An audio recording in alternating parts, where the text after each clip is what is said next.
श्रीगुरुभ्यो नमः। जयति हरिरचिन्त्यः सर्वदेवैकवन्द्यः परमगुरुरभीष्टावाप्तिदः सज्जनानां निखिलगुणगणार्णो नित्यनिर्मुक्तदोषः सरसिजनयनोऽसौ श्रीपतिर्मानदो नः।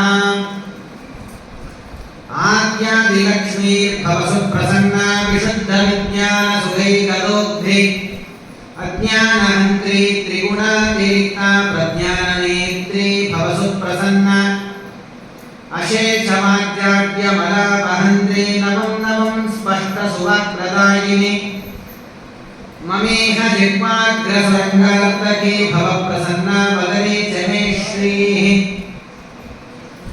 आपादमौलिपर्यन्तं गुरूणामाकृतिं स्मरेत् तेन विघ्नाः प्रणश्यन्ति सिद्ध्यन्ति च मनोरथाः। श्रीगुरुभ्यो नमः।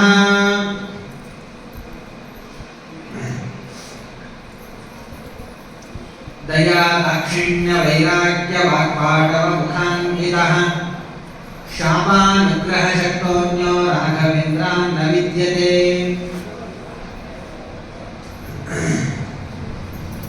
ರಾಯರ ಸ್ತೋತ್ರದಲ್ಲಿ ರಾಯರ ಮಹಿಮೆಯನ್ನು ತಿಳಿಸಿಕೊಡ್ತಾರೆ. ಶಾಪಾನುಗ್ರಹ ಶಕ್ತೋನ್ಯೋ ರಾಘವೇಂದ್ರಾನ್ ನ ವಿದ್ಯತೆ.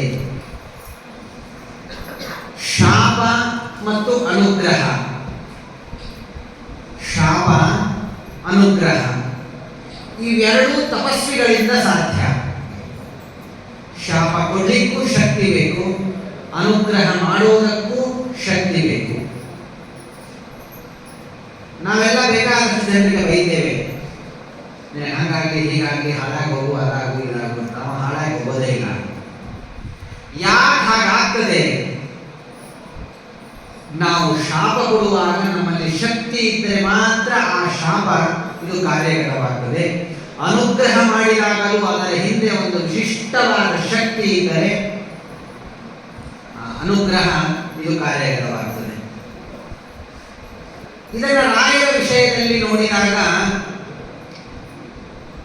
ಇಡಿಯಾದ ರಾಯರ ಜೀವನದಲ್ಲಿ, ರಾಯರ ಚರಿತ್ರೆಯಲ್ಲಿ ಅಥವಾ ರಾಯರ ವೃಂದಾವನಸ್ಥರಾದ ಮೇಲೆ ಇಲ್ಲಿಯವರೆಗೂ ರಾಯರು ಅನುಗ್ರಹ ಮಾಡಿದ ದೃಷ್ಟಾಂತಗಳಿವೆ ಹೊರತು ರಾಯರಿಂದವರಿಗೆ ಶಾಪ ಕೊಟ್ಟರು, ರಾಯರಿಂದವ್ರನ್ನ ನಾಶ ಮಾಡಿದರು, ರಾಯರಿಂದವರಿಗೆ ಕೇಡು ಮಾಡಿದರು ಅಂತನ್ನುವಂತಹ ಪ್ರಾಯ ಯಾವ ದೃಷ್ಟಾಂತಗಳಿಲ್ಲ, ಪ್ರಾಯ ಯಾವುದೂ ಇಲ್ಲ.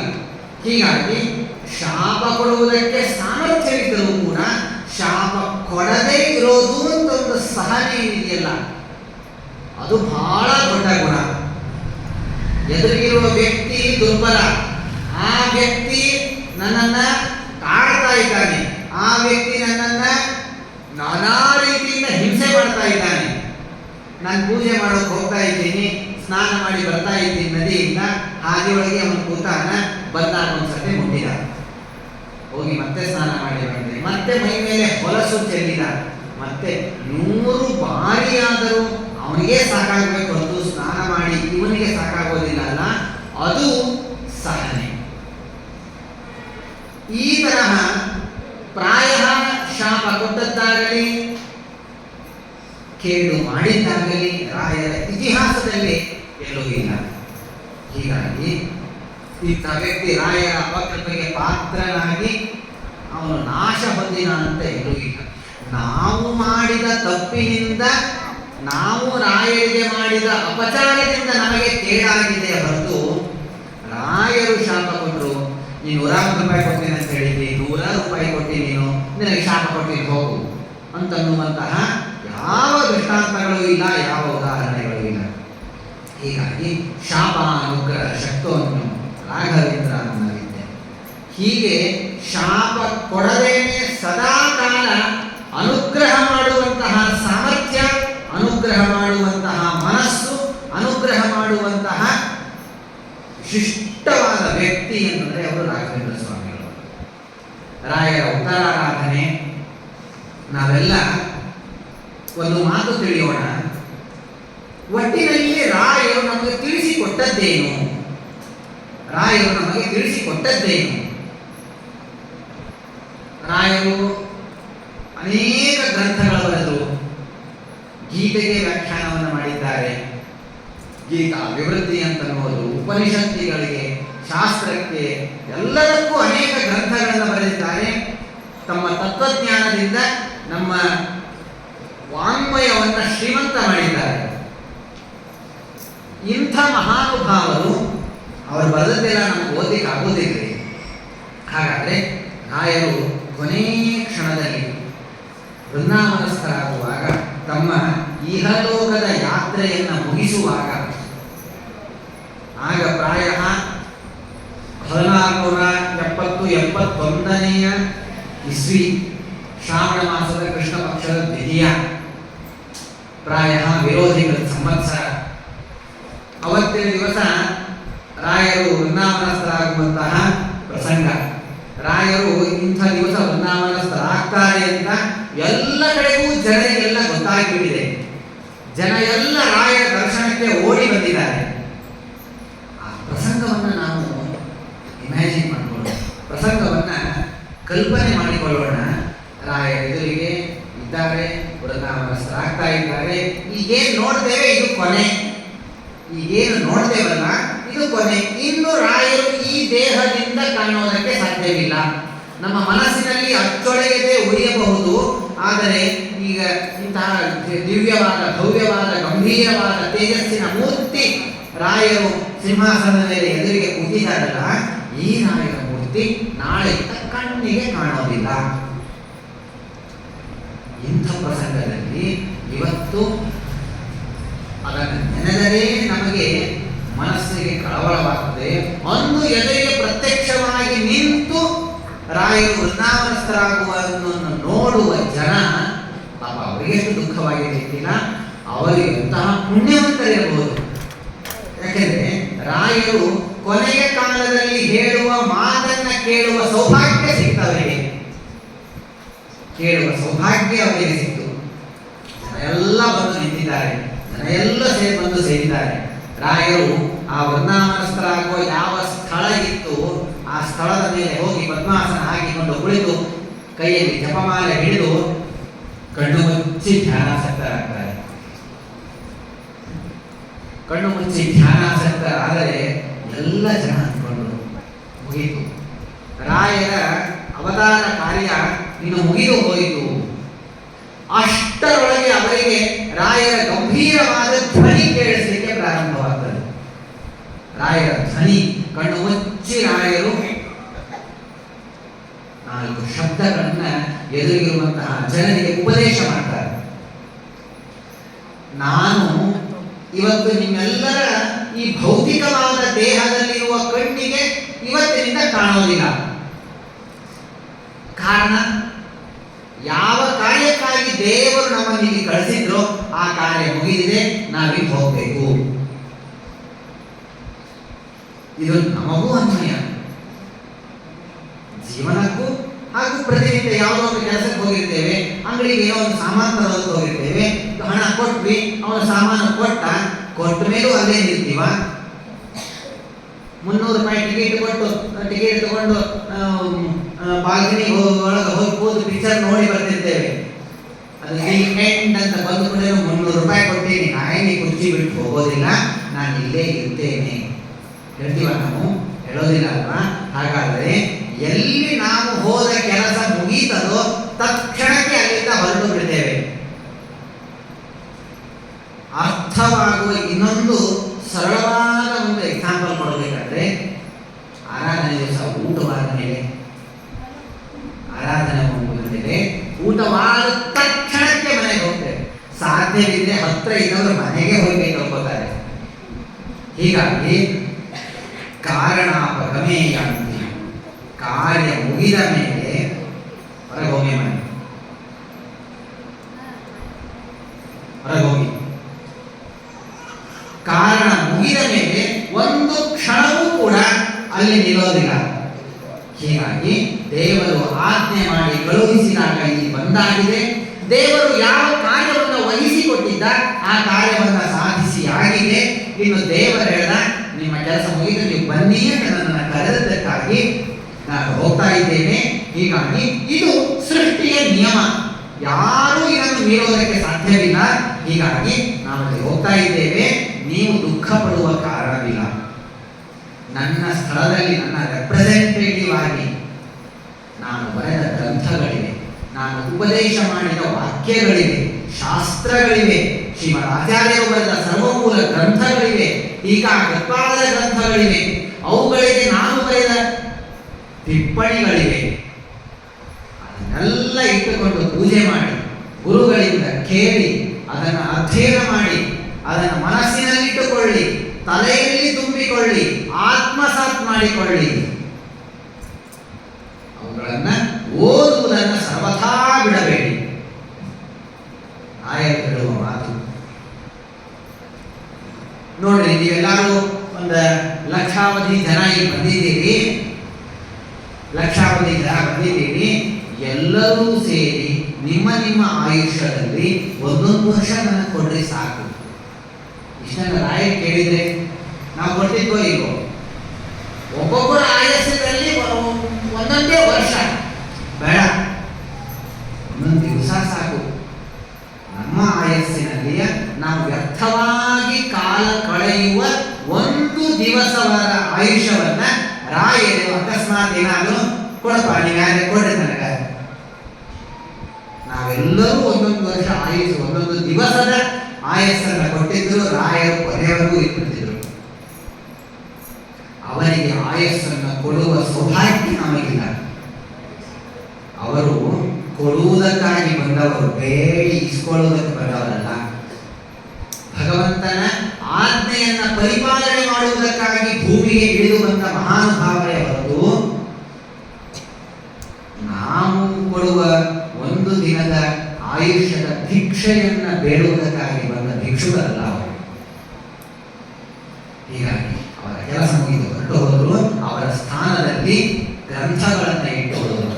ಗ್ರಂಥಗಳನ್ನು ಇಟ್ಟು ಹೋಗುವಾಗ ಅವರು ಹೇಳ್ತಾರೆ, ಮನುಷ್ಯ ಲೋಕದಲ್ಲಿದ್ದಾನೆ, ಮನುಷ್ಯ ಜಗತ್ತಿನಲ್ಲಿದ್ದಾನೆ.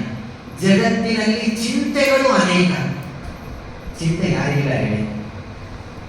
ನಮ್ಗೆ ಯಾವ ಚಿಂತೆನೂ ಇಲ್ರಿ ಅಂತನೋ ಕೆಲವೊಬ್ಬರು ಜನ ಇರ್ತಾರೆ. ಅವರಿಗೊಂದು ಚಿಂತೆ ಇದೆ. ಏನ್ ಚಿಂತೆ ಗೊತ್ತಾ? ನನಗೆ ಯಾವ ಚಿಂತೆನೇ ಇಲ್ಲಪ್ಪ ಅಂತ ಒಂದು ಚಿಂತೆ ಇರ್ತದೆ ಅವರಿಗೆ. ಚಿಂತೆ ಮಾಡೋದು ಹೇಗೆ ಅಂತ ಚಿಂತೆ ಇರ್ತದೆ. ಹೀಗಾಗಿ ಚಿಂತೆ ಪ್ರತಿಯೊಬ್ಬರಿಗೂ ಇರ್ತದೆ. ಎಲ್ಲಾ ಚಿಂತೆಗಳಿಗೂ, ಎಲ್ಲಾ ಸಮಸ್ಯೆಗಳಿಗೂ ಶಾಸ್ತ್ರ ಚಿಂತನೆ ಇದು ಪರಿಹಾರ. ಶಾಸ್ತ್ರವನ್ನು ಓದಬೇಕು, ಶಾಸ್ತ್ರವನ್ನು ಕೇಳಬೇಕು. 3 ಮಾತು: ಶಾಸ್ತ್ರವನ್ನ ನಂಬಬೇಕು, ಶಾಸ್ತ್ರ ಹೇಳುವುದನ್ನು ಕೇಳಬೇಕು, ಶಾಸ್ತ್ರ ತಿಳಿದವರು ಹೇಳುವ ಮಾತುಗಳನ್ನು ಕೇಳಬೇಕು. ಕೇಳಿದ್ದನ್ನ ಈ ಕಿವಿಯಿಂದ ಕೇಳಿ ಈ ಕಿವಿಯಿಂದ ಬಿಡೋದಲ್ಲ, ಕೇಳಿದ್ದನ್ನ ಸಾಧ್ಯವಿದ್ದಷ್ಟು ಅನುಷ್ಠಾನ ಮಾಡುವುದಕ್ಕೆ ಪ್ರಯತ್ನ ಮಾಡಬೇಕು. ಶಾಸ್ತ್ರಗಳನ್ನ ನಂಬಬೇಕು. ಶಾಸ್ತ್ರಜ್ಞರು ನೇರವಾಗಿ ಪುಸ್ತಕ ಬಂದು ಇದೊಂದು ಪುಸ್ತಕ ಇದೆ, ಬಾರ ಇದರಲ್ಲಿ ಏನಿದೆ ನಾನು ಹೇಳಿ ನೀನು ಅಂತಂದ್ರೆ ಆ ಪುಸ್ತಕ ಹೇಳೋದಿಲ್ಲ. ಆ ಪುಸ್ತಕದಲ್ಲಿ ಇರೋದೆಲ್ಲ ಹಿಂಗೆ ಆ ಪಿಕ್ಚರ್ದವ್ರು ತೋರಿಸ್ತಾರಲ್ಲ, ಅಕ್ಷರಗಳೆಲ್ಲ ಹಿಂಗೆ ಒಳಗಿಳಿದು ಅಂತೆ. ಆ ಥರ ನಮಗೂ ಆಗ್ತಿದ್ರೆ ಚಲೋ ಆಗ್ತಿತ್ತು. ಆದರೆ ಶಾಸ್ತ್ರಜ್ಞರು, ಶಾಸ್ತ್ರವನ್ನು ಓದಿದ ಗುರುಗಳು ಹೇಳೋದನ್ನ ಕೇಳಿ ಕೇಳಿ ಅದನ್ನು ಅನುಷ್ಠಾನ ಮಾಡುವುದಕ್ಕಾಗಿ ಪ್ರಯತ್ನ ಮಾಡಿ. ಈ 3 ಮಾತನ್ನ ಅದ್ಭುತವಾದ ರೀತಿಯಲ್ಲಿ ನಮಗೆ ತಿಳಿಸಿಕೊಡ್ತಾರೆ. ನಮಗೆ ಸಮಸ್ಯೆ ಏನಾಗಿದೆ ಅಂದ್ರೆ, ಶಾಸ್ತ್ರವನ್ನಂತೂ ನಾವು ಕೇಳೋದು ನಂಬೋದೇ ಇಲ್ಲ, ಶಾಸ್ತ್ರಜ್ಞರ ಹತ್ರನೇ ಹೋಗೋದಿಲ್ಲ, ಗುರುಗಳ ಹತ್ರನೇ ಹೋಗೋದಿಲ್ಲ. ಮನೆಯಲ್ಲಿ ನಾವಾಯ್ತು, ನಮ್ಮ ಮೊಬೈಲ್ ಆಯ್ತು, ನಮ್ಮ ಟಿವಿ ಆಯ್ತು, ನಮ್ಮ ಕೆಲಸವಾಯಿತು, ಇದನ್ನು ದಾಟಿ ಹೊತ್ತಿರ ಹೊರಗೆ ನಾವು ಕಾಲೇ ಇಡೋದಿಲ್ಲ. ಇನ್ನು ಶಾಸ್ತ್ರದಲ್ಲಿ ಹೇಳಿದ್ದನ್ನೇ ಕೇಳೋದೇ ಇಲ್ಲ ಅಂದ ಮೇಲೆ ಅನುಷ್ಠಾನ ಮಾಡೋದಂತೂ ದೊಡ್ಡೋಪಾಸ. ನಮಗೇನು ಗೊತ್ತೋ, ನಮಗೇನು ತಿಳಿದಿದೆಯೋ, ನಮ್ಮ ತಂದೆ ತಾಯಿಗಳು ಏನು ಮಾಡ್ತಾ ಬಂದಿದ್ದಾರೋ, ಅಥವಾ ತಪ್ಪಿ ಯಾರಾದರೂ ಮಾಡಿದ್ದನ್ನ ನೋಡಿದರೆ ಅದನ್ನ ಅನುಕರಣೆ ಮಾಡುವುದಕ್ಕಾಗಿ ಪ್ರಯತ್ನ ಮಾಡ್ತೇವೆ ಹೊರತು ಗುರುಗಳಿಂದ ಕೇಳಿ ತಿಳಿದು ಅನುಷ್ಠಾನ ಮಾಡುವುದಕ್ಕೆ ಪ್ರಾಯ ನಾವು ಯಾರೂ ಪ್ರಯತ್ನ ಮಾಡೋದಿಲ್ಲ. ಹೀಗಾಗಿ ರಾಯರ ಮಾತು, ಶಾಸ್ತ್ರಗಳನ್ನು ನಂಬಿ ಶಾಸ್ತ್ರಗಳನ್ನು ತಿಳಿದ ಗುರುಗಳ ಮಾತನ್ನ ಕೇಳಬೇಕು ಭಕ್ತಿಯಿಂದ. ವಿಶ್ವಾಸದಿಂದ ಅವರು ಹೇಳಿದ ಪ್ರತಿಯೊಂದನ್ನು ನಮ್ಮ ಯೋಗ್ಯತಾನುಸಾರವಾಗಿ ಅನುಷ್ಠಾನ ಮಾಡಿ ಜೀವನದಲ್ಲಿ ತರುವುದಕ್ಕಾಗಿ ಪ್ರಯತ್ನ ಮಾಡಬೇಕು. ಇದೆಲ್ಲದರ ಮೇಲೆ ಧರ್ಮ ತತ್ವಜ್ಞಾನದ ಹಾದಿ ಇದು ಸುಗಮವಲ್ಲ, ದುರ್ಗಮವಾದ ದಾರಿ. ಕೆಟ್ಟ ಕೆಲಸ ಮಾಡುವುದಕ್ಕೆ ಹೋಗಿ ತುಂಬಾ ಸುಲಭವಾಗಿ ಕೆಟ್ಟ ಕೆಲಸ ಮಾಡಿಬಿಡ್ತೇವೆ. ಆದರೆ ಒಳ್ಳೆಯ ಕೆಲಸ ಮಾಡುವುದಕ್ಕೆ ಅನೇಕ ವಿಘ್ನಗಳಿರ್ತವೆ. ಆ ವಿಘ್ನಗಳನ್ನೆಲ್ಲ ಎದುರಿಸಿ ನಿಂತು ಪ್ರಯತ್ನ ಮಾಡಿದಾಗಲೇ ಸಾಧ್ಯವಾಗ್ತದೆ. ಅನೇಕ ಕೆಲಸಗಳನ್ನು ಬಿಟ್ಟು ಇಲ್ಲಿ ಬಂದು ಕೂತದ್ದಕ್ಕಾಗಿ ರಾಯರ ದರ್ಶನವಾಗ್ತಾ ಇದೆ. ಎಷ್ಟೋ ಜನ ಮನೆ ಕೀಲಿ ಹಾಕೊಂಡ್ಬಂದಿದ್ದೀರಿ, ಎಷ್ಟೋ ಜನ ಅಂಗಡಿ ಶಟರ್ ಹಾಕೊಂಡ್ಬಂದಿದ್ದೀರಿ, ಎಷ್ಟೋ ಜನ ಮತ್ತೊಬ್ಬರಿಗೆ ತಮ್ಮ ಕೆಲಸವನ್ನು ವಹಿಸಿ ಬಂದಿದ್ದೀರಿ. ಇಷ್ಟೆಲ್ಲ ಮಾಡಿದಾಗ ಮಾತ್ರ ಧರ್ಮ ಮಾಡುವುದಕ್ಕಾಗಿ ಸಾಧ್ಯವಾಗ್ತಾ ಇದೆ. ಹೀಗಾಗಿ ಧರ್ಮ ಇದನ್ನು ಮಾಡುವುದಕ್ಕಾಗಿ ಸದಾಕಾಲ ಪ್ರಯತ್ನ ಮಾಡ್ತಾ ಇರಬೇಕು. ಹಾಗಾದ್ರೆ ಗುರುಗಳನ್ನು ಹೇಗೆ ಆರಿಸ್ಕೋಬೇಕು? ಒಂದೇ ಮಾತಿನಲ್ಲಿ ಹೇಳಿ ಮುಗಿಸ್ತಾರೆ. ಕೇವಲ ಪವಾಡ ಮಾಡುವ ವ್ಯಕ್ತಿ ಗುರುವಲ್ಲ. ಕೇವಲ ಪವಾಡ ಮಾಡುವ ವ್ಯಕ್ತಿ ಗುರುವಲ್ಲ. ಅವನಿಗೆ ತತ್ವಜ್ಞಾನದ ಹಿನ್ನೆಲೆ ಇರಬೇಕು. ಆ ತತ್ವಜ್ಞಾನಕ್ಕೆ ಹೇಳಿದ ವಿಷಯಗಳನ್ನ ಅನುಷ್ಠಾನ ಮಾಡ್ತಾ ಇರಬೇಕು. ಆ ವ್ಯಕ್ತಿ ಏನಾದರೂ ಪವಾಡ ತೋರಿಸಿದ್ರೆ ಅದು ಪವಾಡವೇ ಹೊರತು ಕೇವಲ ಪವಾಡ ಮಾಡುವಂತಹ ವ್ಯಕ್ತಿಯನ್ನ ವಾಮಾಚಾರಿ ಅಂತ ಹೇಳಲಿಕ್ಕೂ ತಪ್ಪಿಲ್ಲ. ಮಾಟ ಮಂತ್ರ ಮಾಡುವವರು ಅಂತ ಹೇಳ್ತೀವಲ್ಲ, ಯಾವುದೋ ಒಂದು ಭೂತವನ್ನೋ ಪ್ರೇತವನ್ನೋ ದುಷ್ಟ ಶಕ್ತಿಯನ್ನು ವಶ ಮಾಡಿಕೊಂಡು ಅದು ಹೇಳಿದಂತೆ ತಾನು ಕುಣಿತಾ, ತಾನು ಹೇಳಿದಂತೆ ಅದನ್ನು ಕುಣಿಸ್ತಾ ನಮಗೆ ಕಣ್ಣು ಮುಚ್ಚಾಲೆ ಆಟವಾಡಿಸುವ ವ್ಯಕ್ತಿ ಅಂತ ತಿಳಿಬೇಕು. ಹೀಗಾಗಿ ಪ್ರತಿಯೊಂದು ಪವಾಡಗಳ ಹಿಂದೆ ತತ್ವಜ್ಞಾನದ ಭದ್ರ ಬುನಾದಿ ಬೇಕು. ಆಗ ಮಾತ್ರ ಅವನನ್ನು ಗುರು ಅಂತ ಸ್ವೀಕಾರ ಮಾಡಬೇಕಾಗ್ತದೆ. ತತ್ವಜ್ಞಾನದ ಭದ್ರ ಬುನಾದಿ ಇಲ್ಲದೇನೆ, ಜ್ಞಾನವಿಲ್ಲದೇನೆ ಕೇವಲ ಪವಾಡ ಮಾಡುವ ವ್ಯಕ್ತಿ ಯಾರಾದ್ರೂ ಇದ್ರೆ ಅವನನ್ನು ದೂರದಲ್ಲಿ ಇಟ್ಟು ಬಿಡಿ. ಬೈಬೇಡಿ, ಅವನನ್ನ ತೆಗಳಬೇಡಿ, ನಿಂದಿಸಬೇಡಿ, ಅವನಷ್ಟೇ ನಾವು ಇರಲಿ. ನೀವು ಅವನಿಂದ ದೂರ ಇಟ್ಟು ಬಿಡಿ. ಹೀಗಾಗಿ ರಾಯರು ಹೇಳ್ತಾರೆ, ಪವಾಡಗಳನ್ನು ಶ್ರೀಮದಾಚಾರ್ಯರು ತೋರಿಸಿದರು, ಟೀಕಾರಾಯರು ತೋರಿಸಿದರು, ವ್ಯಾಸರಾಯರು ತೋರಿಸಿದರು, ನಾವು ತೋರಿಸಿದ್ದೇವೆ. ನಾವು ಪವಾಡಗಳನ್ನು ತೋರಿದ್ದು ಕೇವಲ ಒಂದೇ ಒಂದು ಸಣ್ಣ ಕಾರಣಕ್ಕೆ. ಜನ ತತ್ವಜ್ಞಾನವನ್ನು ತಿಳಿದುಕೊಳ್ಳಬೇಕು ನಮ್ಮಿಂದ ಅಂತ ಅನ್ನೋದಾದ್ರೆ ನಮ್ಮ ಮೇಲೆ ಅವರಿಗೆ ಭರವಸೆ ಬರಬೇಕು ತಾನೆ. ಆ ಭರವಸೆ ಬರುವುದಕ್ಕಾಗಿ ಆ ಶಾಸ್ತ್ರದ ಒಂದು ಸಣ್ಣ ಝಲಕ್ ತೋರಿಸಿದೆ ಅಷ್ಟೇ. ಸುಮ್ಮನೆ ಟೇಸ್ಟ್ ತೋರಿಸೋದು ಅಂತ ಹೇಳ್ತಾರಲ್ಲ, ಹಾಗೆ ಸುಮ್ಮನೆ ಒಂದು ಟೇಸ್ಟ್ ತೋರಿಸಿದ್ವಿ. ಅದೇ ಪವಾಡವನ್ನು ತೋರಿಸುವುದೇ ಇದು ನಮ್ಮ ಕಾಯಕವಲ್ಲ. ತತ್ವಜ್ಞಾನದ ಪ್ರಚಾರ, ಭಗವಂತನ ಸೇವೆ, ಸದಾಚಾರ ಇದೆಲ್ಲ ನಮ್ಮ ಕಾಯಕ ಅಂತ ತಿಳಿಸಿಕೊಡ್ತಾರೆ. ಹೀಗಾಗಿ ರಾಯರು ತಿಳಿಸುವಂತಹ ಈ ವಿಶಿಷ್ಟವಾಗಿರ್ತಕ್ಕಂತಹ ಸಂದೇಶದಲ್ಲಿ ಅನೇಕರು ಹೇಳ್ತಾರೆ. ಎಲ್ಲದಕ್ಕೂ ಮುಖ್ಯವಾಗಿ ಬಹಳ ಒತ್ತು ಕೊಟ್ಟು ಹೇಳುವುದು ನಮ್ಮ ಸದಾಚಾರಗಳಿಗೆ ರಾಯರು ಬಹಳ ಒತ್ತು ಕೊಟ್ಟು ಹೇಳ್ತಾರೆ. ವ್ಯಕ್ತಿ ಸದಾಚಾರವಿಲ್ಲದೆ ಇದ್ದರೆ ಮನಸ್ಸಿನಲ್ಲಿ, ಬುದ್ಧಿಯಲ್ಲಿ ಸದ್ವಿಚಾರಗಳು ಬರಲಿಕ್ಕೆ ಸಾಧ್ಯವಿಲ್ಲ. ಹೀಗಾಗಿ ಮೊದಲು ನಮ್ಮ ಆಚಾರ ಶುದ್ಧವಾಗಿರಬೇಕು. ನಮ್ಮ ದಿನನಿತ್ಯದ ಜೀವನ, ಆ ಜೀವನದಲ್ಲಿ ನಾವು ಅನುಸರಿಸುವಂತಹ ಕ್ರಮಗಳು, ನಮ್ಮ ಆಹಾರ, ನಮ್ಮ ವಿಹಾರಗಳು, ನಮ್ಮ ಜೀವನ ಶೈಲಿ, ನಾವಿರುವಂತಹ ಪ್ರದೇಶ, ನಾವು ಮಾಡುವಂತಹ ಗೆಳೆತನ, ಜನರ ಸಂಪರ್ಕ, ಇದೆಲ್ಲವೂ ಕೂಡ ಆಚಾರದಲ್ಲಿ ಬರ್ತದೆ. ಈ ಆಚಾರ ಶುದ್ಧವಾಗಿತ್ತು ಅಂತಾದರೆ ಆಗ ನಮ್ಮಲ್ಲಿ ಸದ್ವಿಚಾರಗಳು ಬರೋದಕ್ಕೆ ಪ್ರಾರಂಭವಾಗ್ತದೆ. ಗುಟ್ಕಾ ತಿನ್ನುವ ಜನರ ಜೊತೆ ನಾವು ಕೂತಿದ್ರೆ ನಾವು ಗುಟ್ಕಾ ತಿಂತೇವೆ ಹೊರತು ನಾವು ಅಲ್ಲಿ ಹೋಗಿ ತೀರ್ಥಪ್ರಾಶನ ಮಾಡ್ತಾ ಕೊಡೋದಿಲ್ಲ. ಮದ್ಯದ ಅಂಗಡಿಯೊಳಗೆ, ಶರಾ ಅಂಗಡಿಯೊಳಗೆ ಹೋಗಿ ಕೂತು ನಾನು ಹಾಲು ಕುಡಿತೇನೆ ಅಂದರೆ ಯಾರೂ ನಂಬೋದಿಲ್ಲ.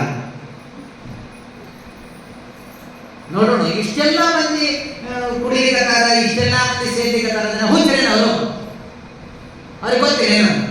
ನೋಡೋಣ, ನೋಡೋಣ, ಏನದ ನೋಡೋಣ, ಚಲೋ ಇರಬೇಕು, ಅದಕ್ಕೆ ಇಷ್ಟೆಲ್ಲ ಜನ ಅದನ್ನು ಫಾಲೋ ಮಾಡ್ತಾ ಇದ್ದಾರೆ. ಹಾಗೆ ಬಿಡಿ, ಸ್ವಲ್ಪ ನಾವು ಟೇಸ್ಟ್ ನೋಡೇ ಬಿಡೋಣ ಎಂಬುದಾಗಿ ಆ ಸಂಘದಿಂದ, ಆ ಪರಿಸರದಿಂದ, ಆ ತರಹದ ವರ್ತನೆಯಿಂದ ನಮ್ಮಲ್ಲೂ ಬದಲಾವಣೆ ಬರ್ತದೆ. ಅದೇ ಸಜ್ಜನರ ಸಂಘದಲ್ಲಿದ್ರೆ, ಮಠದಲ್ಲಿ ಬಂದು ಕೂತ್ಕೊಂಡಿದ್ರೆ, ಜ್ಞಾನಿಗಳ ಜೊತೆಗೆ ಇದ್ರೆ, ಪೂಜೆ ಮಾಡ್ತಾ ಇದ್ದಾರ, ನಾನು ಮನೆಗೆ ಹೋಗಿ ಪೂಜೆ ಮಾಡ್ತೇನೆ, ನಾನು ಮನೆಗೆ ಹೋಗಿ ದೇವರಿಗೆ ನಮಸ್ಕಾರ ಮಾಡ್ತೇನೆ, ತಂದೆ ತಾಯಿಗಳಿಗೆ ಗೌರವವನ್ನು ಕೊಡ್ತೇನೆ, ಸಮಾಜದಲ್ಲಿ ಒಳ್ಳೆಯ ವ್ಯಕ್ತಿಯಾಗಿ ಇರ್ತೇನೆ, ದಾನ ಧರ್ಮಗಳನ್ನು ಮಾಡ್ತೇನೆ, ನಿಷ್ಠಾವಂತನಾಗಿ ಇರ್ತೇನೆ, ಗುರು ಹಿರಿಯರನ್ನು ಗೌರವದಿಂದ ನೋಡ್ತೇನೆ, ದೇಶಕ್ಕಾಗಿ ಸೇವೆಯನ್ನು ಮಾಡ್ತೇನೆ, ರಾಷ್ಟ್ರದ ರಕ್ಷಣೆಯನ್ನು ಮಾಡ್ತೇನೆ, ಯಾರಿಗೂ ನಿಂದೆ ಮಾಡೋದಿಲ್ಲ, ಯಾರಿಗೂ ಕೆಟ್ಟದ್ದು ಬಯಸೋದಿಲ್ಲ. ಸಣ್ಣವರಿದ್ದಾಗ ನಾವೆಲ್ಲ ಕೇಳಿದ ಕಥೆ ಆ ಕಟುಕನ ಮನೆಯ ಗಿಳಿ ಮತ್ತು ರೈತನ ಮನೆಯ ಗಿಳಿ ಅಂತ. ಹೀಗಾಗಿ ಯಾವ ತರಹದ ಆಚಾರ ನಮ್ಮಲ್ಲಿ ಇರ್ತದೆ, ಆ ತರಹದ ವಿಚಾರಗಳು ನಮ್ಮಲ್ಲಿ ಬರ್ತದೆ. ಹೀಗಾಗಿ ಯಾವ ತರಹದ ವಿಚಾರಗಳು ನಮ್ಮಲ್ಲಿ ಬರ್ತದೆ, ಆ ತರಹದ ವರ್ತನೆಯನ್ನು ನಾವು ತೋರ್ತೇವೆ, ಆ ತರಹದ ವರ್ತನೆಯನ್ನು ನಾವು ತೋರ್ತೇವೆ.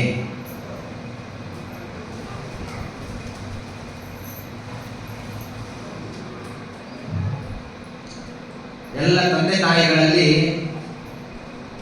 ಆಗ್ರಹದ ವಿನಂತಿ, ನಿಮ್ಮ ಮನೆಯಲ್ಲಿ ಯಾರಾದರೂ ಗುಟ್ಕಾ ತಿನ್ನೋರಿದ್ರೆ ಮೊದಲು ಅವ್ರಿಗೆ ಹೋಗಿ 4 ಬಡೀರಿ. ಅವ್ರು ತಿರುಗಿ ಬಡಿಸ್ಕೊಂಡ್ರು ಚಿಂತಿಲ್ಲ, ಅವ್ರು ಕಡಿತ ಮೊದಲು ಅವರನ್ನು ಬಡೀರಿ.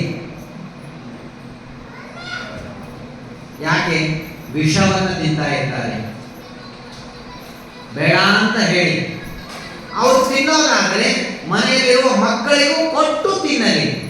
ಪಾಪ ಮಕ್ಕಳಿಗಿಲ್ಲದೆ ನಾವು ತಿಂದ್ರೆ ಹೇಗೆ ಹೇಳಿ ಅಲ್ವಾ?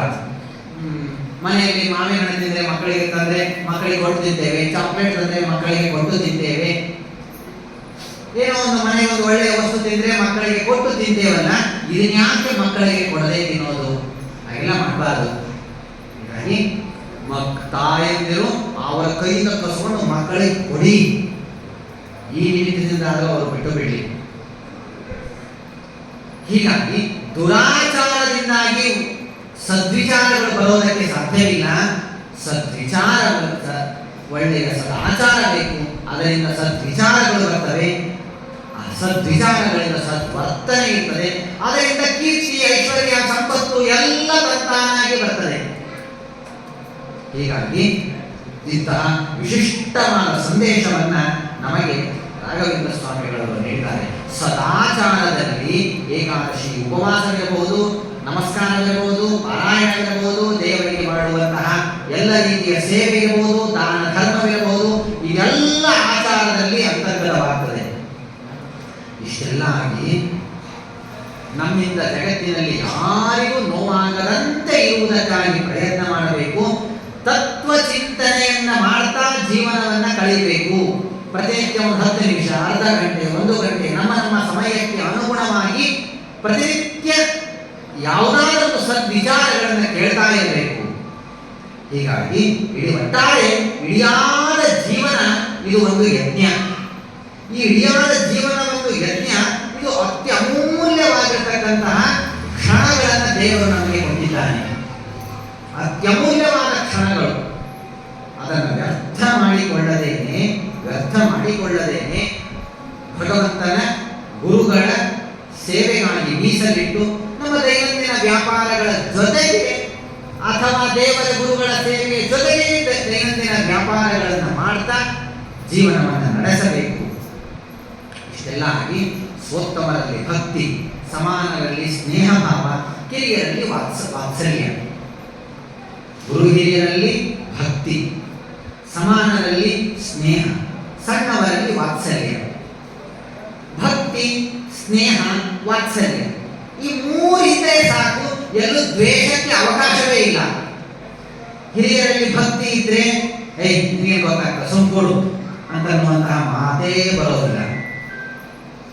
ಸಮಾನರಲ್ಲಿ ಸ್ನೇಹವಿತ್ತು ಅಂತಾದ್ರೆ ಎಲ್ಲಿ ಗೆಳತನವಿರ್ತದೆ ಅಲ್ಲಿ ಪ್ರಾಯ ದ್ವೇಷ ಬರೋದಿಲ್ಲ. ಅವರು ಹುಚ್ಚಾಂತ ಬೈದು ದ್ವೇಷ ಮಾಡೋದಿಲ್ಲ, ನೀವು ಭಾರಿ ದೊಡ್ಡವನು ಅಂತ ನಮಗೆ ಹೊಗಳಿದ್ರು ನಾವು ದ್ವೇಷ ಮಾಡೋದಿಲ್ಲ. ಯಾಕೆಂದ್ರೆ ಸ್ನೇಹ ಅಷ್ಟು ಗಟ್ಟಿಯಾಗಿ ಇರ್ತದೆ. ಇನ್ನು ಸಣ್ಣವರಲ್ಲಿ ವಾತ್ಸಲ್ಯವಿರ್ತದೆ, ಪ್ರೀತಿ ಇರ್ತದೆ, ಮಮತೆ ಇರ್ತದೆ, ಅಂತಃಕರಣವಿರ್ತದೆ. ಆ ಸಣ್ಣ ಮಕ್ಕಳು ಬಂದು ನಮಗೆ ಹಿಂದಿನಿಂದ ಶಪಾಶತ ಹೊಡಿತಾರೆ, ಬಂದು ನಮ್ಮ ಮೇಲೆ ಕೂಡ್ತಾರೆ, ನಮ್ಮ ಮೇಲೆ ಹೊಲಸು ಮಾಡ್ತಾರೆ. ಅವರನ್ನು ದ್ವೇಷ ಮಾಡ್ತೀವ ನಾವು, ಸಣ್ಣ ಮಕ್ಕಳು ಅಂತ ಬಿಟ್ಬಿಡ್ತೇವೆ. ಈ ಉದಾಸೀನತೆ ಅಥವಾ ಈ ವಾತ್ಸಲ್ಯದಿಂದಾಗಿ ಅವರು ಮಾಡಿದ್ದನ್ನೆಲ್ಲ ಈ ಹೊಟ್ಟೆಗೆ ಹಾಕೊಳ್ಳೋದು ಅಂತ ಹೇಳ್ತೀವಲ್ಲ, ಅವರು ಮಾಡಿದ್ದನ್ನೆಲ್ಲ ಕ್ಷಮಿಸುವುದು ಅಂತ ಏನಿದೆಯಲ್ಲ, ಇದು ಬಹಳ ದೊಡ್ಡ ಗುಣ. ಈ ಗುಣವನ್ನು ನಮ್ಮಲ್ಲಿ ಅಳವಡಿಸಿಕೊಳ್ಳಬೇಕು. 3 ಸದಾಕಾಲ ಇರಬೇಕು: ಭಕ್ತಿ, ಸ್ನೇಹ, ವಾತ್ಸಲ್ಯ. ಹಿರಿಯರಲ್ಲಿ ಭಕ್ತಿ, ಸಮಾನರಲ್ಲಿ ಸ್ನೇಹ, ಕಿರಿಯರಲ್ಲಿ ವಾತ್ಸಲ್ಯ. ಈ 3 ಇತ್ತು ಅಂತಾದರೆ ದ್ವೇಷ, ಅಸೂಯೆ ಇತ್ಯಾದಿಗಳಿಗೆ ಅವಕಾಶವೇ ಇಲ್ಲ. ಸಿಟ್ಟಂತೂ ಬರೋದೇ ಇಲ್ಲ. ಸಿಟ್ಟು ಯಾವಾಗ ಬರ್ತದೆ ಅಂತ ಎಲ್ರಿಗೂ ಗೊತ್ತು. ಹೀಗಾಗಿ ಸಿಟ್ಟು ಮಾಡಬೇಡಿ. ಹೀಗಾಗಿ ನಾವೆಲ್ಲ ಸ್ವಲ್ಪ ಯೋಚನೆ ಮಾಡುವಂತಹ, ಅಥವಾ ನಮಗೆ ಅರ್ಥವಾಗದಿರುವಂತಹ, ಅಥವಾ ನಮಗೆಲ್ಲರಿಗೂ ಬೇಕಾದ ಒಂದು ಮಾತನ್ನ ರಾಯರು ಹೇಳ್ತಾರೆ. ಇಷ್ಟೊತ್ತನ ದೇವರ ಸೇವೆ ಮಾಡಿ, ಗುರುಗಳ ಸೇವೆ ಮಾಡಿ, ಅದನ್ನು ಮಾಡಿ, ಇದನ್ನು ಮಾಡಿ, ಮನುಷ್ಯ ದೇಹದಲ್ಲಿ ಹುಟ್ಟಿದ್ದೇವೆ, ಹುಳಿ ಉಪ್ಪು ಖಾರ ತಿಂತೇವೆ, ಭೋಗ ಮಾಡೋದು ಬೇಡವಾ? ಎಲ್ಲೋ ತಿರುಗಾಡಲಿಕ್ಕೆ ಹೋಗ್ಬೇಕು ಅನಿಸ್ತದೆ, ಏನನ್ನೋ ತಿನ್ಬೇಕು ಅಂತ ಅನಿಸ್ತದೆ. ಮನೆಯಲ್ಲೂ ಇರ್ಬೋದು, ಗಾಡಿ ಮೇಲೂ ಇರ್ಬೋದು, ಏನೋ ತಿನ್ಬೇಕು ಅಂತ ಅನಿಸ್ತದೆ, ಅಥವಾ ಸುತ್ತಾಡಬೇಕು ಅಂತ ಅನಿಸ್ತದೆ, ಮದುವೆ ಆಗಬೇಕು, ಮಕ್ಕಳಾಗಬೇಕು, ಐಶ್ವರ್ಯ ಗಳಿಸ್ಬೇಕು, ಸಂಪತ್ತು ಬೇಕು ನನಗೆ.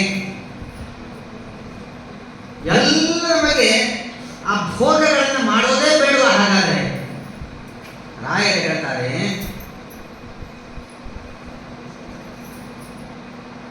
ಅಧ್ಯಾತ್ಮದ ಮಾರ್ಗ ಇದು ಯಾವ ವಿಹಿತವಾದ ಭೋಗವನ್ನು ಬೇಡ ಅಂತ ಹೇಳೋದೇ ಇಲ್ಲ. ಅವಶ್ಯವಾಗಿ ಭೋಗ ಮಾಡಬಹುದು, ಆದರೆ ಆ ಭೋಗ ಇದು ವಿಹಿತವಾಗಿರಬೇಕು. ಭೋಗ ವಿಹಿತವಾಗಿರಬೇಕು. ಯಾವುದು ಶಾಸ್ತ್ರೋಕ್ತವಾಗಿದೆ, ಯಾವುದು ಸರಿಯಾಗಿದೆ, ಯಾವುದು ತಪ್ಪಲ್ಲ, ಯಾವ ಭೋಗ ಮಾಡುವುದರಿಂದ ನಮ್ಮ ಪರಿವಾರಕ್ಕೆ ಅಥವಾ ನನಗೆ, ನನ್ನ ದೇಹಕ್ಕೆ, ನನ್ನ ಮನಸ್ಸಿಗೆ ಹಾನಿ ಆಗೋದಿಲ್ಲ, ಅಂಥ ಭೋಗವನ್ನು ಮಾಡಲಿಕ್ಕೆ ಚಿಂತೆ ಇಲ್ಲ. ಅಂಥ ಭೋಗವನ್ನು ಮಾಡಲಿಕ್ಕೂ ಚಿಂತೆ ಇಲ್ಲ. ಹಾಲು, ಪ್ರತಿನಿತ್ಯ ಹಾಲು ಕುಡಿಯುವುದು ಒಂದು ಭೋಗ. ಎಷ್ಟೋ ಮಂದಿಗೆ ಚಾಕ್ ಹಾಲು ಸಿಗೋದಿಲ್ಲ. ಹಾಲು ಕುಡಿಯುವುದು ಒಂದು ಭೋಗ. ಪ್ರತಿನಿತ್ಯ ಹಾಲಿಗೆ ಸಕ್ಕರೆ ಹಾಕೊಂಡು ಕುಡಿಯೋದು ಇನ್ನೊಂದು ಸ್ವಲ್ಪ ಭೋಗ. ಆ ಹಾಲಿಗೆ ಸ್ವಲ್ಪ ಬಾದಾಮ್ ಪುಡಿ ಸೇರಿಸಿ, ಗೋಡಂಬಿ, ಅದೇನದು ಪಿಸ್ತಾ, ಬಾದಾಮಿ, ಯಾಲಕ್ಕಿ, ಪಚ್ಕರ್ಪುರ, ಮತ್ತೇನೋ ಇದನ್ನೆಲ್ಲ ಸೇರಿಸಿ ಮಿಕ್ಸರಿಗೆ ಹಾಕಿ ಅದನ್ನೆಷ್ಟು ಹಾಕೊಂಡು ಕುದಿಸಿ ಅದನ್ನ ಅಂತ ಕುಡಿಯೋದೇನಿದೆಯಲ್ಲ, ಅದು ಇನ್ನೂ ವಿಶಿಷ್ಟವಾದ ಭೋಗ. ಅದಕ್ಕೊಂಚೂರು ಕೇಶರ ಅದನ್ನು ಹಾಕಿ ಕಾಸ್ಕೊಂಡು ಕುಡಿಯೋದು ಇನ್ನೂ ಹೆಚ್ಚಿನ ಭೋಗ. ಕಾಸ್ಕೊಂಡು ಯಾರು ಕುಡಿತಾರೆ? ಯಾರಾದರೂ ಕಾಸಿ ತಂದು ಕೊಡ್ತಿದ್ರೆ, ಯಾರಾದರೂ ಕಾಸಿ ಇಷ್ಟೆಲ್ಲ ಹಾಕಿ ಸರಿಯಾದ ಪ್ರಮಾಣದಲ್ಲಿ ಎಲ್ಲ ಪದಾರ್ಥಗಳನ್ನು ಸೇರಿಸಿ ತಂದು ಕೊಡ್ತಾ ಇದ್ರೆ ಇನ್ನೂ ವಿಶಿಷ್ಟ ಭೋಗ. ಅದನ್ನೇ ಬೆಳ್ಳಿ ಲೋಟದಲ್ಲಿ ತಂದು ಕೊಟ್ರೆ, ಬೆಳ್ಳಿ ವಾಟೆ, ಬಂಗಾರದ ಲೋಟದಲ್ಲಿ ತಂದು ಕೊಟ್ರೆ ಇನ್ನೂ ಹೆಚ್ಚಿನ ಭೋಗ. ಒಟ್ಟಿನಲ್ಲಿ ಇಷ್ಟೊತ್ತೇನು ಹೇಳಿದ ಎಲ್ಲ ಏನಿದು? ಹಾಲು ಕುಡಿಯೋದು, ಇದಷ್ಟೇ ಒಂದೇ ಕ್ರಿಯಾ. ಏನದು? ಹಾಲು ಕುಡಿಯುವುದು. ಅದನ್ನ ಹಾಲು ಕುಡಿಯುವ ಭೋಗದ ಭಾಗ್ಯ ಸಣ್ಣ ವ್ಯಕ್ತಿ, ಬರೀ ಹಾಲು ಕುಡಿಯುವವನಿಗೆ ಅವನಿಗೂ ಇದೆ, ಮಣ್ಣಿನ ಪಾತ್ರೆಯಲ್ಲಿ ಹಾಲು ಕುಡಿಯುವವನಿಗೂ ಇದೆ, ಬಂಗಾರದ ಲೋಟದಲ್ಲಿ ಎಲ್ಲ ಹಾಕಿ ಕಲಸಿ ತಂದು ಸರಿಯಾದ ರೀತಿಯಲ್ಲಿ ಅದನ್ನು ಆರಿಸಿ ಸ್ವಲ್ಪ ಸ್ವಲ್ಪ ವಾಟದೊಳಗೆ ಹಾಕಿ ಬಾಯಾಗಿಡುವಷ್ಟು ಅವನು ಹಾಲು ಕುಡಿಯವನೇ.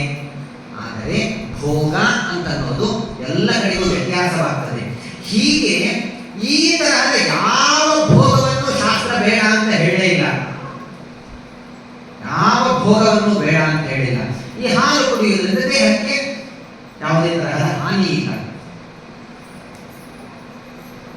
ಹೀಗಾಗಿ ಯಾವ ಭೋಗದಿಂದ ದೇಹಕ್ಕೆ ಹಾನಿಯಾಗ್ತದೆ, ಮನಸ್ಸು ವಿಚಲಿತವಾಗ್ತದೆ, ಮನಸ್ಸಿಗೆ ಹಾನಿಯಾಗ್ತದೆ, ಅನೇಕ ಜನರಿಗೆ ಹಾನಿಯಾಗ್ತದೆ, ಕುಟುಂಬಕ್ಕೆ ಹಾನಿಯಾಗ್ತದೆ, ರಾಷ್ಟ್ರಕ್ಕೆ ಹಾನಿಯಾಗ್ತದೆ, ಅಂಥ ಭೋಗ ಬೇಡ ಅಂತ ಶಾಸ್ತ್ರ ಹೇಳ್ತದೆ.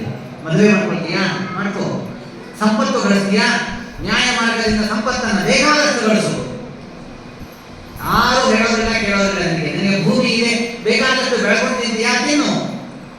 ಹೀಗಾಗಿ ಆದರೆ ಈ ಎಲ್ಲ ಭೋಗಗಳಿಗೆ, ಎಲ್ಲ ಭೋಗಗಳನ್ನು ನಾವು ಭೋಗ ಮಾಡುವುದಕ್ಕಾಗಿ ಭಗವಂತನ ಅನುಗ್ರಹ ಅವಶ್ಯಕ, ಗುರುಗಳ ಕರುಣೆ ಅವಶ್ಯಕ ಅಂತ ಅನ್ನೋದನ್ನು ಮಾತ್ರ ಮರಿಬೇಡ.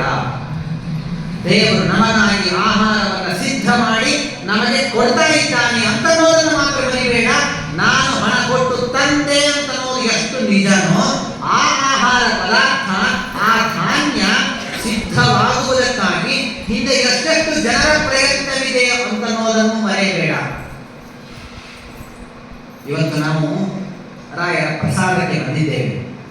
ರಾಯರ ಪ್ರಸಾದವನ್ನ ಭಕ್ತಿಯಿಂದ, ಗೌರವದಿಂದ ಸ್ವೀಕಾರ ಮಾಡಿ ಹೊಟ್ಟೆ ತುಂಬಿಕೊಳ್ತೇವೆ.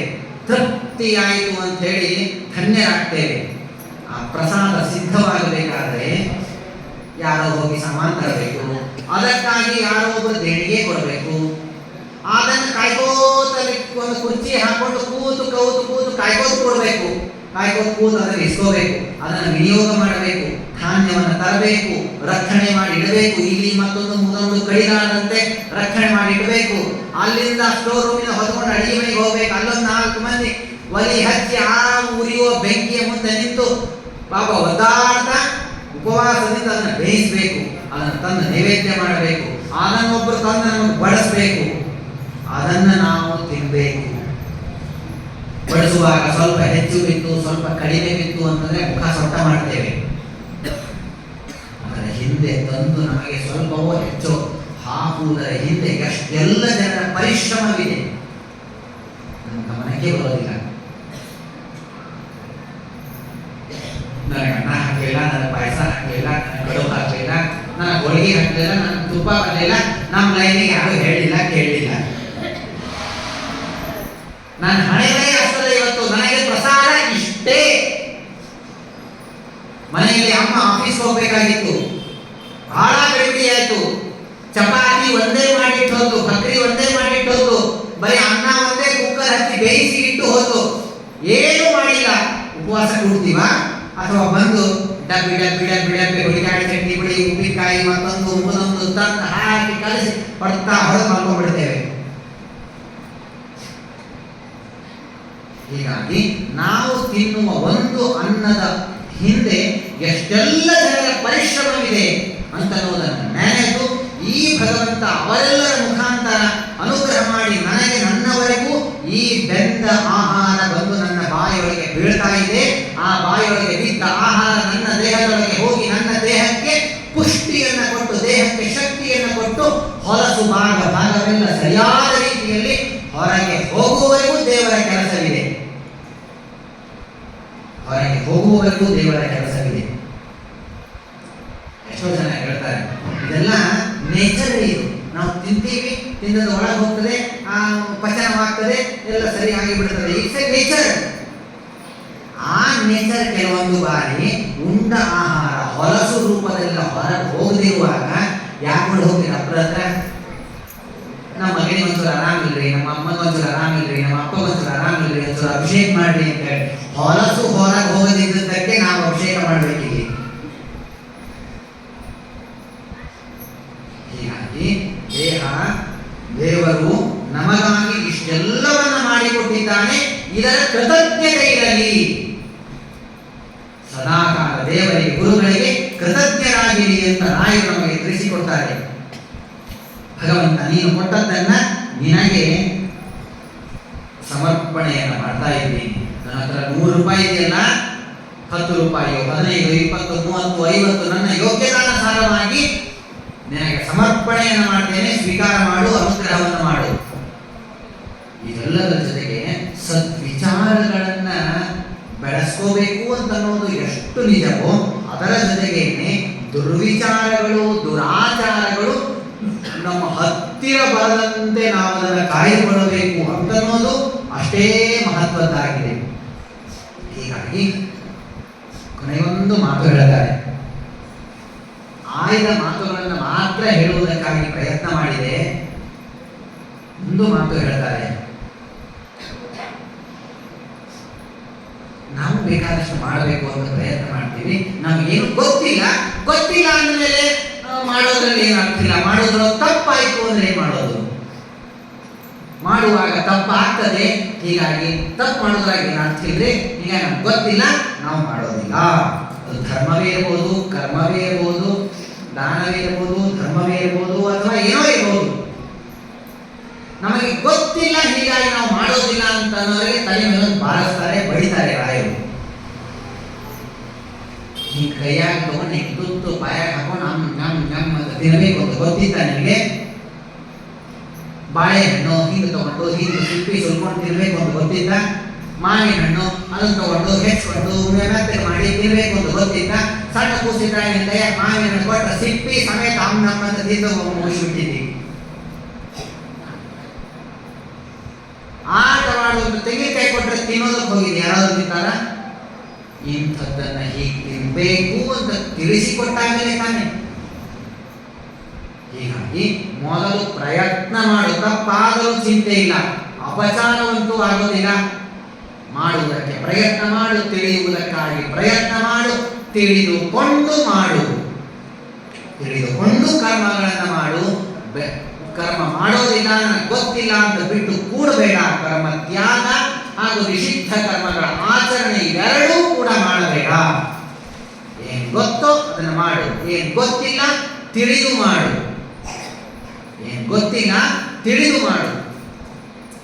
ನಾನು 1996ನೇ ಇಸ್ವಿಯಲ್ಲಿ ಕೆಲಸಕ್ಕೆ ಸೇರಿದೆ. ಕೆಲಸಕ್ಕೆ ಸೇರಿದಾಗ ನನಗೆ 150 ರೂಪಾಯಿ ಪಗಾರ. ಎಷ್ಟು? 150 ರೂಪಾಯಿ ನನಗೆ ಸ್ಯಾಲರಿ. ಅವತ್ತು ನಾನು ಕನ್ನಡ ಶಾಲೆ ಮಾಸ್ತರ್. ಅವತ್ತು ನಾನು ಏನು ಕಲಿಸ್ತಿದ್ದೆ? ಅದೇ ರಟ ಈಗ ಗೈ ಅಣ ಈ ನೇಗಿಲ ಯೋಗಿ ಮತ್ತೊಂದು ಮೂರೊಂದು. ಆ ಟೆಕ್ಸ್ಟ್ ಬುಕ್ ಅಲ್ಲಿ ಅದೊಂದು 50 ಪೇಜಿನ ಪುಸ್ತಕ. ಆ 50 ಪೇಜಿನ ಪುಸ್ತಕದಲ್ಲಿ ಏನ್ ಬರ್ತಿತ್ತು ಅದನ್ನ ಕಲಿಸ್ತಿದ್ದೆ. ಇದು 86ನೇ ಇಸ್ವಿಯಲ್ಲಿ. ಇವತ್ತೇನ್ ಮಾಡ್ತಾ ಇದ್ದೀನಿ? ಇವತ್ತು ನಾನು ಅದನ್ನೇ ಕಲಿಸ್ತಾ ಇದ್ದೀನಿ. 40,000 ರೂಪಾಯಿ ಪಗಾರ ತಗೊಳ್ಳಿದ್ದೀನಿ. ಅಂದು ಕಲಿಸಿದ ಅಕ್ಷರಗಳ ಅದೇ ಈ ಅಕ್ಷರಗಳ ಕಿಮ್ಮತ್ತು 150 ರೂಪಾಯಿನೇ. ಇವತ್ತ್ಯಾಕೆ 40,000 ರೂಪಾಯಿ? ನಾನು ಕಲಿಸುವುದನ್ನ ಹೆಚ್ಚು ಮಾಡಲಿಲ್ಲ, ಪಡೆಯುವುದನ್ನ ಹೆಚ್ಚು ಮಾಡಿಕೊಂಡೆ. ಯಾರಾದ್ರೂ ಟೀಚರ್ ಇದ್ರೆ ಯಾರನ್ನೂ ನಿದ್ದೆ ಮಾಡ್ತಾ ಇಲ್ಲ. ನಾವು ಕರ್ಮಗಳನ್ನ ಹೆಚ್ಚು ಮಾಡ್ತಾ ಹೋಗ್ತಾ ಇಲ್ಲ, ಕರ್ಮಗಳನ್ನು ಅಷ್ಟೇ ಮಾಡ್ತಾ ಇದ್ದೀವಿ, ಆದರೆ ಫಲವನ್ನ ಮಾತ್ರ ಹೆಚ್ಚು ಅಪೇಕ್ಷೆ ಪಡ್ತಾ ಇದ್ದೇವೆ. ಮೊದಲಿಗೆ ನಾನು ಒಬ್ಬನೇ ಇದ್ದೆ. ನಮ್ಮಪ್ಪ ನನಗೆ ಹೇಳಿದ್ರು, ನಾನೇ ಖುಷಿ ಮಾಡಬೇಕು, ಮಾಡ್ತೀನಪ್ಪ. ಪ್ರತಿನಿತ್ಯ 6 ನಿಮಿಷದ ದೇವರ ಪೂಜೆ ನಂದು. 6 ನಿಮಿಷದ ದೇವರ ಪೂಜೆಯನ್ನು ಮಾಡಿ ನನಗೆ ಒಳ್ಳೆಯ ವಿದ್ಯಾಭ್ಯಾಸಕ್ಕೆ ಶಕ್ತಿ ಕೊಡು, ನನಗೆ ಒಳ್ಳೆಯ ವಿದ್ಯಾ ಕೊಡು ಅಂತ ಹೇಳ್ತಾ ಬಂದೆ. ದೇವರು ನನಗೆ 6 ನಿಮಿಷದ ನನ್ನ ಪೂಜೆಯಿಂದ ಸಂತುಷ್ಟನಾಗಿ ನನಗೆ ಒಳ್ಳೆ ವಿದ್ಯೆಯನ್ನು ಕೊಟ್ಟ. ವಿದ್ಯಾಭ್ಯಾಸ ಮುಗಿಯಿತು, ಡಿಗ್ರಿ ಕಂಪ್ಲೀಟ್ ಆಯಿತು. ನನಗೆ ಒಳ್ಳೆಯ ಕೆಲಸ ಕೊಡು, ಅದೇ 6 ನಿಮಿಷದ ಪೂಜೆನೆ. ಒಳ್ಳೆಯ ಕೆಲಸ ಕೊಡು, ಒಳ್ಳೆಯ ಕೆಲಸ ಕೊಡು, ಕೆಲಸ ಕೊಟ್ಟ. ಪ್ರಮೋಷನ್ ಆಗಲಿ, ಪೂಜೆ ಅದೇ 6 ನಿಮಿಷದ್ದೇ, ಹದಿನೆಂಟರಲ್ಲಿ ಪ್ರಮೋಷನ್ ಆಗಲಿ. ಕಂಪನಿ ಚೇಂಜ್ ಮಾಡ್ಲಿಕ್ಕೆ ಆಶೀರ್ವಾದ ಮಾಡು ಸ್ವಾಮಿ, ಆಶೀರ್ವಾದ ಮಾಡ್ದ. ಕನ್ಯಾ ನೋಡಿ ಶುರು ಮಾಡ ಮನ್ಯಾಗ ಆಶೀರ್ವಾದ ಮಾಡು, ಆಶೀರ್ವಾದ ಮಾಡ್ದ. ಕನ್ಯಾ ಸಿಕ್ತು, ಮದ್ವೆ ಆಯ್ತು. ಮಕ್ಕಳಾಗಬೇಕು ಸ್ವಾಮಿ, ಆಶೀರ್ವಾದ ಮಾಡು. 1 2 3 4 5 ಮಕ್ಕಳಾಯ್ತು, ಆಶೀರ್ವಾದ ಮಾಡ್ದ. ಆ ಮಕ್ಕಳಿಗೆ ವಿದ್ಯಾ ಚಲೋ ಬರಬೇಕು, ಆಶೀರ್ವಾದ ಮಾಡು. 6 ನಿಮಿಷದ ಪೂಜೆ, ಅಲ್ಲಿ ಇನ್ಕ್ರೀಸ್ ಆಗಿಲ್ಲ.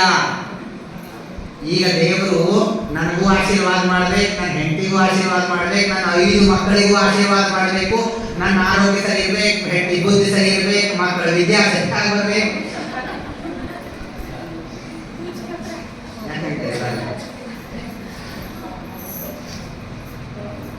ಅಂದ್ರೆ ಬೇಡುವ ಫಲ ಹೆಚ್ಚಾಯ್ತಾ ಆಗ್ತಾ ಹೋಯಿತು, ದೇವರು ಕೊಡುವುದು ಹೆಚ್ಚಾಯಿತು, ಆದರೆ ನನ್ನ ಅನುಷ್ಠಾನ, ನನ್ನ ಸಾಧನೆ,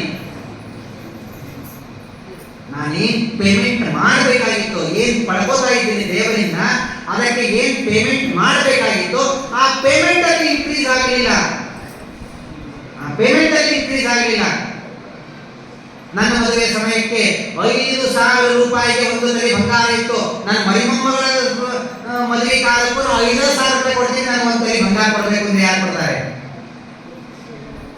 ಎಷ್ಟದ ಅವತ್ತು ನಮ್ಮ ಪೇಮೆಂಟ್ ಎಷ್ಟು ಅಷ್ಟನ್ನು ಕೊಡಬೇಕಾಗ್ತದೆ. ಹೀಗಾಗಿ ದೇವರಿಗೆ ನಾವು ಪ್ರಾರ್ಥನೆಯನ್ನು ಮಾಡಬೇಕಾದಾಗ ನಮ್ಮ ಕರ್ಮಗಳು ಹೆಚ್ಚಾಗ್ತಾ ಹೋಗಬೇಕು. ಕರ್ಮಗಳಿಗೆ ತಕ್ಕಂತೆ ದೇವರು ಫಲವನ್ನು ಕೊಡ್ತಾ ಹೋಗ್ತಾನೆ. ನಾವು ಮಾಡುವ ಕರ್ಮ ಇಷ್ಟು, ಬೇಡುವ ಫಲವಿಷ್ಟು ಅಂತಾದರೆ ಪ್ರಾಯ ದೇವರು ಕೊಡ್ತಾನೆ. ಆದರೆ ನಮಗೆ ಬೇಕಾದಾಗ ಕೊಡೋದಿಲ್ಲ, ನಮಗೆ ಅವಶ್ಯಕವಿರುವಾಗ ಅದನ್ನ ನಮ್ಮ ಮೇಲಿನ ಕರುಣೆಯಿಂದ ಭಿಕ್ಷೆ ಅಂತ ನಮಗೆ ದಯಪಾಲಿಸ್ತಾನೆ. ಹೀಗಾಗಿ ಇದೆಲ್ಲವನ್ನು ಕೂಡ ತಿಳಿಸಿದ ಮಹಾಸ್ವಾಮಿಗಳವರು, ರಾಘವೇಂದ್ರ ಸ್ವಾಮಿಗಳವರು ರಾಯರ ಸಂದೇಶವನ್ನು ಕೇಳ್ತಾ ಕೂತ್ರೆ ಇನ್ನು ರಾತ್ರಿ ಅದು ಮುಗಿಯೋದಿಲ್ಲ, ಅಷ್ಟು ಸಂದೇಶವನ್ನು ನಮಗೆ ನೀಡಿದ್ದಾರೆ. ರಾಯರ ಉತ್ತರಾರಾಧನೆಯ ಸಂದರ್ಭದಲ್ಲಿ ರಾಯರ ಸಂದೇಶವನ್ನ ಕೇಳುವ ಸೌಭಾಗ್ಯ ಪಡೆದ ನಮಗೆಲ್ಲರಿಗೂ ಕೂಡ ರಾಯರು ವಿಶಿಷ್ಟವಾದ ಅನುಗ್ರಹವನ್ನು ಮಾಡಲಿ, ಕರುಣೆಯನ್ನು ಮಾಡಲಿ. ಬೆಳಗಿನಿಂದ ಮತ್ತು ಕಳೆದ 2-3 ದಿವಸಗಳಿಂದ ಮಾಡಿದ ಎಲ್ಲ ಸೇವೆಯನ್ನ ಗುರುಗಳ ಮುಖಾಂತರ ಭಗವಂತನ ಪಾದಾರವಿಂದಗಳಲ್ಲಿ ಸಮರ್ಪಣೆಯನ್ನು ಮಾಡೋಣ. ರಾಯರು ನಮಗೆ ಕರುಣೆಯನ್ನು ಮಾಡಲಿ. ಹಿತೋತ್ಪೇಕ್ಷವಾಗಿರ್ತಕ್ಕಂತಹ ಜ್ಞಾನಭಕ್ತಿ ವೈರಾಗ್ಯಾದಿಗಳು, ಧರ್ಮದಲ್ಲಿ ಆಸಕ್ತಿ ಇತ್ಯಾದಿಗಳನ್ನೆಲ್ಲ ನಮಗೆ ದಯಪಾಲಿಸಲಿ ಎಂದು ಪ್ರಾರ್ಥನೆಯನ್ನು ಮಾಡೋಣ. ಇನ್ನು ಮುಂದೆ ರಥೋತ್ಸವ ಆಗ್ತದೆ, ಮಹಾಮಂಗಲಾರತಿ. ಅದಾದ ಮೇಲೆ ಸಾಯಂಕಾಲ ಸರಿಯಾಗಿ 6:30ಗೆ ಸಾಯಂ ಪೂಜೆ, ದೀಪೋತ್ಸವ ಹಾಗೂ ತೊಟ್ಟಿಲು ಸೇವೆ, ಉಂಜಲು ಸೇವೆ ಅಂತ ಕರೀತಾರೆ. ತೋಮಾಲ ಸೇವೆ ಅಥವಾ ಉಂಜಲು ಸೇವೆ ಅಂತ ಆ ಸೇವೆ ಇರ್ತದೆ. ಅದಾದ ಮೇಲೆ 3 ದಿನಗಳ ಕಾಲ ಮಾಡಿದ ಸೇವೆಯ ಸಮರ್ಪಣಾ ಕಾರ್ಯಕ್ರಮವಿರುತ್ತದೆ. ಎಲ್ಲರೂ ಅವಶ್ಯವಾಗಿ ಬಂದು ರಾಯರ ಕೃಪೆಗೆ ಪಾತ್ರರಾಗಬೇಕು ಅಂತ ಸಮಿತಿಯ ಪರವಾಗಿ ಹೇಳಿಕೊಳ್ತೇನೆ. 3 ದಿನಗಳ ಕಾಲ ಸೇವೆ ಸಲ್ಲಿಸಿದ ಎಲ್ಲ ಭಕ್ತರಿಗೂ ಒಂದು ಹಿಡಿ ಅಕ್ಕಿ ಕೊಟ್ಟವರಿರ್ಬೋದು, ತಮ್ಮ ಯೋಗ್ಯತೆಗೆ ಅನುಸಾರವಾಗಿ ಬೇಕಾದಷ್ಟು ಹಣವನ್ನು ಕೊಟ್ಟವರಿರ್ಬೋದು, ಏನೂ ಇಲ್ಲದೇನೆ ಇಲ್ಲಿ ಬಂದು ಕೇವಲ ಪ್ರದಕ್ಷಿಣಾದಿ ಸೇವೆಯನ್ನು ಮಾಡಿದವರಿರ್ಬೋದು, ಪ್ರತಿಯೊಬ್ಬರಿಗೂ ಕೂಡ ರಾಯರ ಕರುಣೆ, ರಾಯರ ದಯೆ, ರಾಯರ ಅಂತರ್ಯಾಮಿಯಾದ ಭಗವಂತನ ವಿಶಿಷ್ಟವಾದ ಆಶೀರ್ವಾದ, ಅನುಗ್ರಹ ಅವರೆಲ್ಲರಿಗೂ ನೀವು ಆಗಲಿ ಎಂಬುದಾಗಿ ಪ್ರಾರ್ಥನೆಯನ್ನು ಮಾಡೋಣ. ಶ್ರೀಕೃಷ್ಣ ಅರ್ಪಣಮಸ್ತು. ಹರಿಕರ್ತ ಪೂಜಾ ಕರ್ಮಚಾರಿಕಂ ತಥಾಪಿ ಮಕೃತ